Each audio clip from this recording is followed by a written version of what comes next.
Bonjour à toutes les responsables ici présentes, à toutes les personnalités, aux parents et aux amis. Je m'appelle Nungu Adama.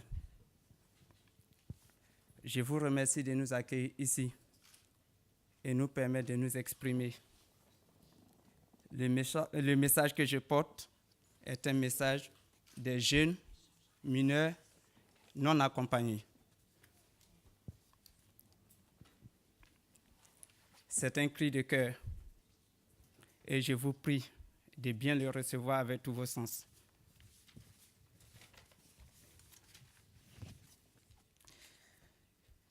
Nous avons quitté nos pays respectifs pour venir en France. Nous sommes des enfants. Nous sommes seuls.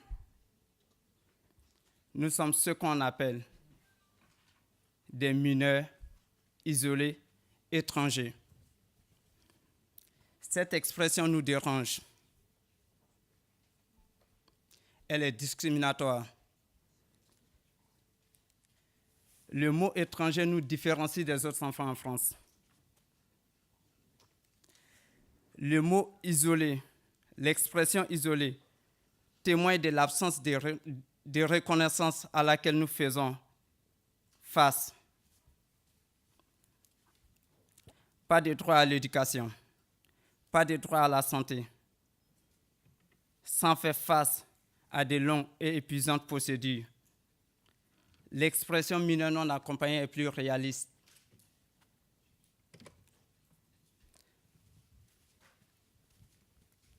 Parce qu'en France,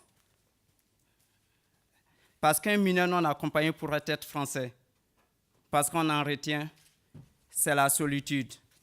C'est parce qu'il est seul et non accompagné qu'il doit être protégé et bénéficier d'une prise en charge de l'État. Mais au fond, le véritable problème ne réside pas dans la terminologie. Il demeure en fait dans la manière dont nous sommes traités ici dans les faits. Nous avons le droit d'aller à l'école. Il faut nous croire. Arrêtez de dire que nous mentons. Il faut que la minorité nous soit reconnue, que nous soyons mis à l'abri, qu'on nous donne accès à l'éducation. Nous laisser à la rue et nous empêcher d'aller à l'école, c'est nous laisser en proie à des dérives, à la solitude, à l'abandon. Le 30 octobre dernier, l'un d'entre nous a passé ses 17 ans dehors. L'éducation est le poumon de l'intégration. Elle nous permettrait de nous retrouver, de nous orienter. Aller à l'école, c'est favoriser la mixité et l'intégration. Celui qui n'étudie pas ne vit pas. Les droits de l'enfant existent.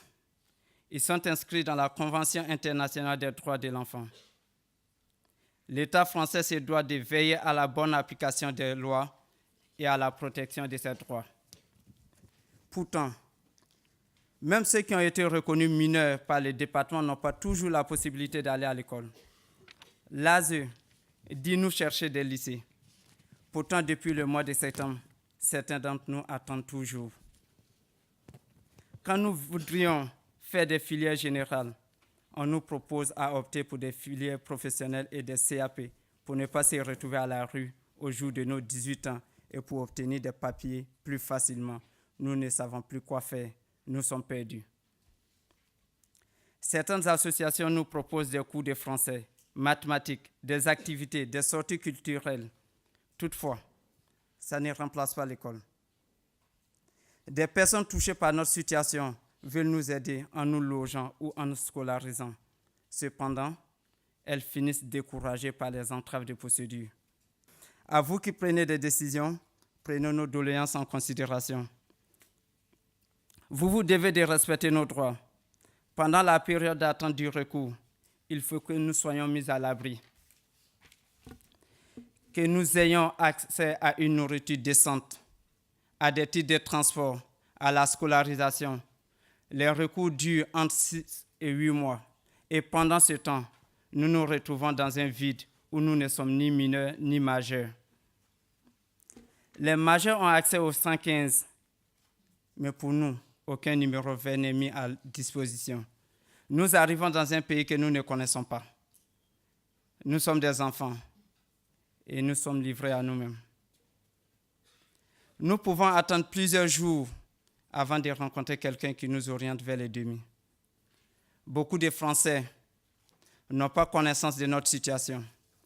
Depuis septembre 2018, environ 130 jeunes dans notre situation sont arrivés à Paris. Nous restons dehors, nous sommes fragilisés, la rue peut tuer.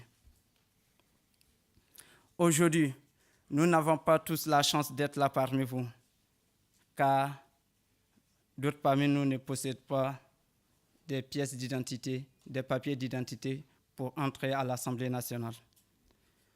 Nous souhaitons donc, à travers ce courrier, vous inviter à venir nous rencontrer, à venir discuter directement avec nous, à vous renseigner sur notre situation auprès de nous, les premiers concernés.